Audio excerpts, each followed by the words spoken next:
All right, guys, come on, puppy, you can't escape. Come in here. We're down here with Jack for our week 2 video recap. Getting the camera going. He's like, I'm gonna escape.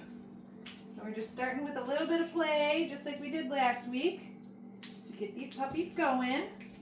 What do you got, Jack? Oh my goodness, there's a good boy. Very good boy. Oh, we got a crumb on the ground from one of your siblings.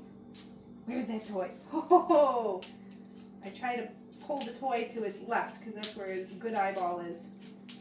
Good boy, Jack. That way you can track it a little bit better. Okay, so in our week 2 video, we're going to quickly recap the things that we practiced with the pups last week, and then I'm also going to show you the new behaviors that we introduced for the puppies this week, okay? So let me grab some food and we're going to get started with Jack. You'll remember from last week we started by charging the clicker. Okay, we're going to do the same thing just for a couple of reps though. Oh yeah, did you hear that clicker? That's a good boy. Get your cookie. Good job. So that's the response that I like, is that they hear the clicker and they're all about it. They're very attentive. They're going to turn their attention to us because they know that they're going to get fed. Good boy. Okay, and then also just like last week, we're going to practice following a food lure. Good boy, Jack. And we compare that with their names so that we're working on some name recognition. I'm also going back and forth between my left hand and my right hand. And finally, you can also see that I'm asking the puppies to sort of follow that food a little bit longer before I click and release the treat, okay? There's that cookie. Good boy, Jack. Good job. All right, let's do something new. So for week 2, we introduced the flying cookie game, which also is a name recognition exercise. So I'm going to show you what that looks like. Okay, I'm going to put one cookie on the ground, let him find it. Got to put it down on his left side so he can see it. Good boy, Jack.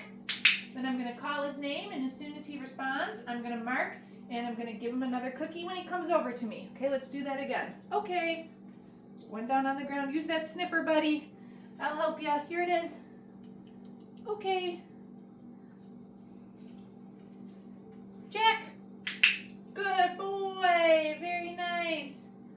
Very good job, buddy. Let's do that one more time. Okay. Jack.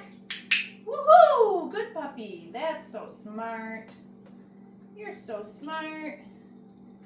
Comes up off the ground. Okay, so you can see how the flying cookie game is a little bit more of a name recognition exercise that is more sort of representative of an actual recall. So I'm calling your name, I want you to respond to it, and I want you to come to me. So that's a good game for that. Let's practice real quick our hand targets. Jack, touch.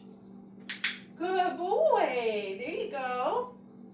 Good job. And same thing with our hand targets. I'm going back and forth, touch, between my left hand and my right hand, so it's not always the same hand every single time. Let's do another one. Jack, touch. Good job, buddy. You're so smart. Look at you. All right, let's take a little play break. So in our first round there, we practiced, where's your toy? Where's your toy? Look it, it's over here. Whoa, get it, get it, get it. Get it, get it, get it. In that first round, we practiced charging the clicker, following the food lure, new game, flying cookie game. There you go, buddy. Get it, yeah. And also reviewed our hand targets. That's a smarty pants. You got it. Good job, Jack. Oh, you got that toy? Yeah, these floors are slippery, huh? Yeah, we're going to check out the crate in a minute. All right, let's move on to our next round of behaviors, okay? Last week we practiced sits, so let's do a couple of those right now. Oh, you're already sitting. Look at you. Little show off. Sit. Good boy. I'm going to feed him a couple of pieces and then, okay, use that release word. That means you're allowed to get up now. Okay. Jack needs just a little extra help finding that okay release cue cookie on the ground because he's got to track it with his one eyeball. Ready? Let's try again. Follow the food lure. Sit. Good boy. Good boy, Jack. Feeding him a couple in a row. And then, okay. Right there. Right there. Yeah, good job. One more. Jack, sit. Oh my goodness. That's a good boy. Uh-oh. If they get up, I just remind them sit. And then, okay. You did it. All right, new behavior for week 2. So we've done some sits. Let's practice some downs now. So from the sit position, I'm just going to take that cookie and I'm going to lure our puppy right down to the ground. Okay. Uh-oh. He just got up because he thought it was easier to get the food from my hand that way. There it is. Good boy. Yeah, you don't have to get back up. Yeah, there we go. Good boy. Perfect. Okay, and we're going to use that release word just like we do for the sits. Whoa, these treats are small. They fall out of my hand easily. Sit. And then we lure into down. There we go. That's a good boy. That's a good boy. Okay. Feed a couple cookies in the down and then release them out of position.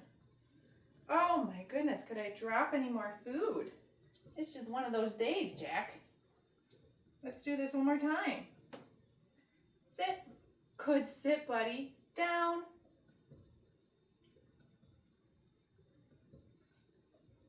Now look how I'm waiting to click until he can get all the way down to the ground. I don't want to click for like half an effort, right? Are these pieces just too small? Are they hard for you to follow? There it is. Good. So my click point is really when chest and elbows are on the ground. I don't want to click for hovering. Okay. Wow, Jack, you did so good. All right, now we're going to take this down and we're going to apply it to the mat. We did the mat last week, and it might actually be a little bit easier for him to find the down position on the mat because it's not such of a slippery surface as these laminate floors are. So let's see how he does with that. Okay.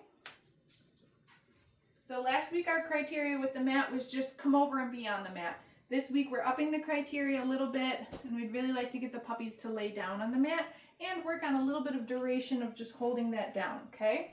So most of the puppies, you know, we throw the mat on the ground, they know to come over to it, but now I'm going to lure him into that down position. And just as I suspected, it was easier for him to lay down, yeah, good boy, on the mat than on the slippery surface, right? So sometimes if I have an option, when I'm first teaching the down, I might do it like on a carpet or something. The puppy just feels like they have more traction. Okay.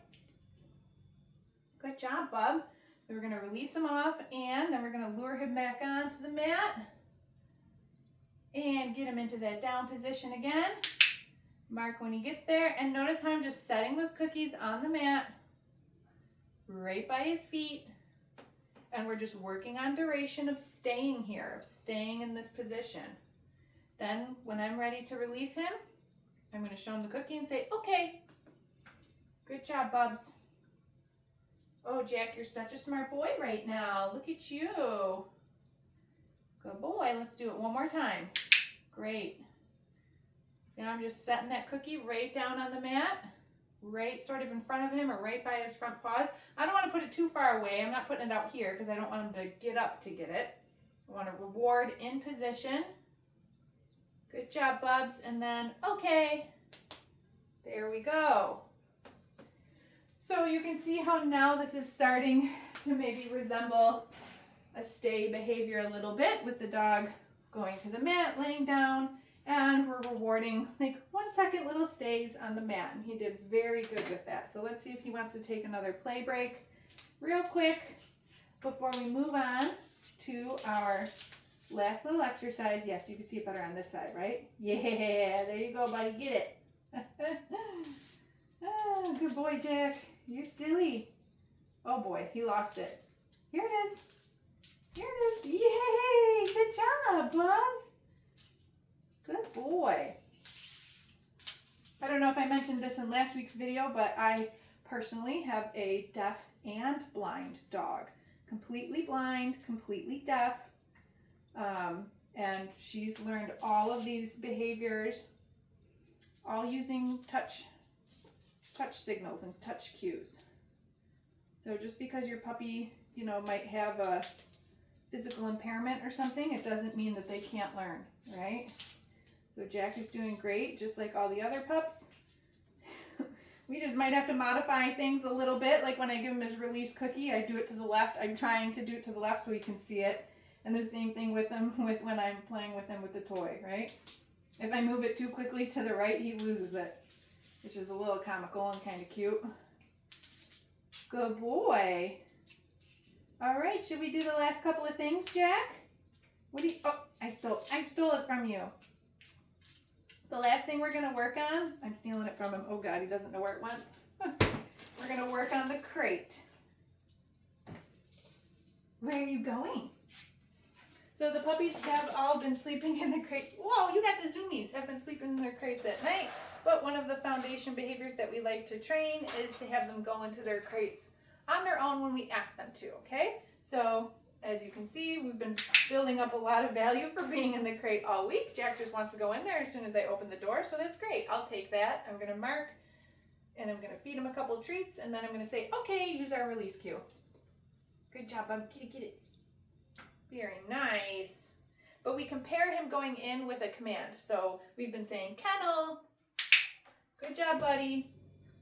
You can keep calling the crate kennel if you want, or if you want to change it to a different name, go right ahead. I would just change it as soon as your puppy gets home and just be consistent with that new word. So some people call it crate, some people call it bed.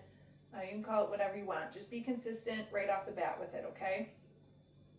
Okay, let's release him out. Jack, okay. Good job, Bubs. Let's do that again. Jack, kennel. Wow. Good boy. There you go.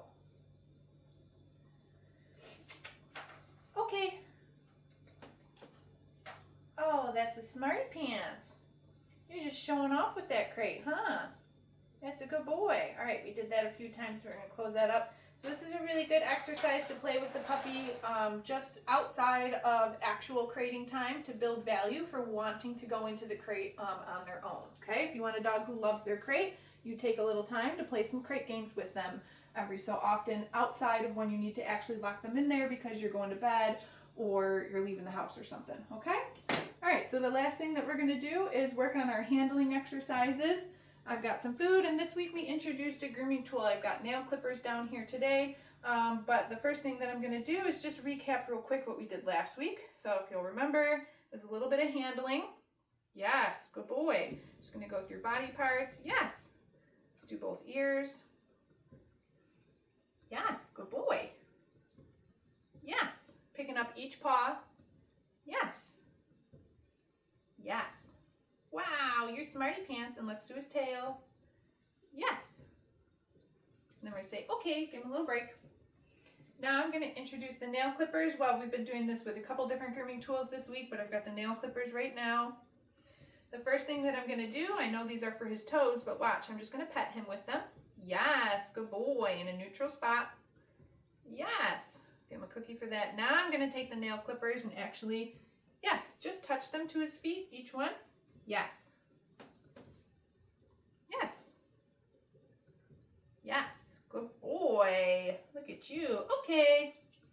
And we'll be done with that. So again, I'll do this with whatever, the nail trimmers, the brush, any sort of grooming tool, or even like veterinary equipment, you know, like a stethoscope or a plastic syringe or something like that, just to get the dog comfortable with things being brought to them, touched to them. They don't need to be fearful of those items. They don't need to be scared and try to fight or bite at, you know, the nail clippers or something like that, right? You're trying to get back in your crate. You're silly. All right, so that's everything for week 2. I'm just going to put Jack in his harness just for a minute here, just so we spend some time, right? The harness is part of the socialization process too. Good job, buddy. Oh my, you're gonna be the next size. Probably should have used the next size on you right now. You might feel like you're in a little straitjacket. Jack. Okay, make a note. Jack is the next size harness already. There you go, buddy. You want some cookies? Yeah. Look. Get it. All right, so if you've got any questions from this week, shoot us an email. If not, we will see you next week for the week 3 recap.